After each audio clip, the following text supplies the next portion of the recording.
Hello, and welcome to my virtual poster talk. My name is Douja Chamseddine, and I'm currently a grad student in Dr. Mark Pellegrino's lab. The focus of my talk will be exploring the role of the UPR regulator ATF5 in promoting host protection during infection via leptin-mediated glycemic control. Our lab focuses on a mechanism that mitigates mitochondrial dysfunction, and this is known as the mitochondrial unfolded protein response, or the UPR. This is a pathway that's activated during stress to restore organelle homeostasis.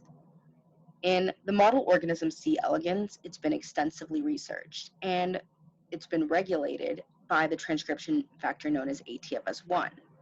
In mammals, a similar activating transcription factor has been found, known as ATF5, and the goal of my work is to actually look at ATF5 and investigate whether there's actually a role in host protection during infection that's conserved in the mammal UPR.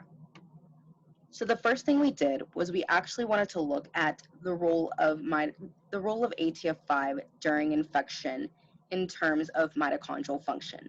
And with that, we did a series of mitochondrial functionality assays: ATP, reactive oxygen level quantification, mitochondrial membrane potential, and collectively, when we looked at all this data, we see a similar pattern. We see that ATF5 actually promotes mitochondrial function during infection.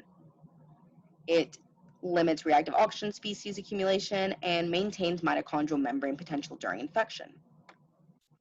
To further investigate this, we actually wanted to look at survival proportions. So using a sublethal dose of bacteria, we infected both our mutant mice as well as our control mice, and we looked at the survival proportions.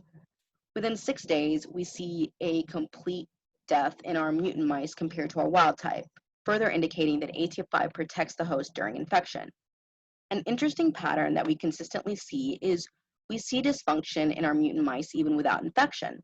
So that intrigued us, and the next thing we wanted to look at is a transcriptome analysis of ATF5 without infection, just mutant versus wild type.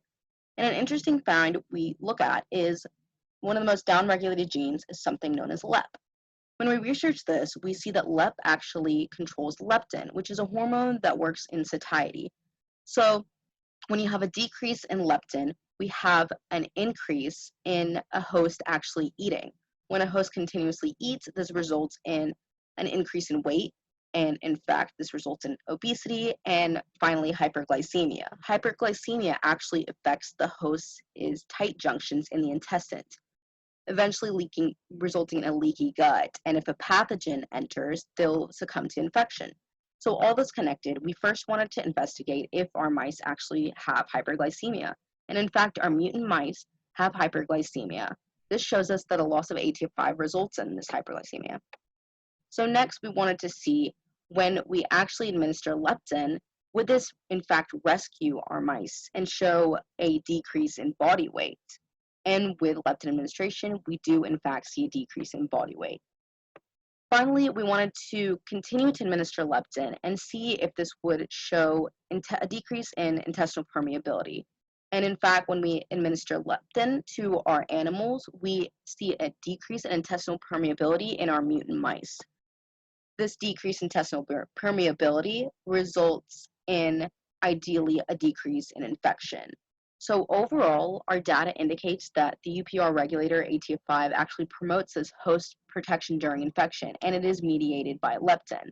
So in our future studies, we hope to actually look at glucose metabolism in depth, especially in terms of ATF5. And with that, I thank you for coming to my talk.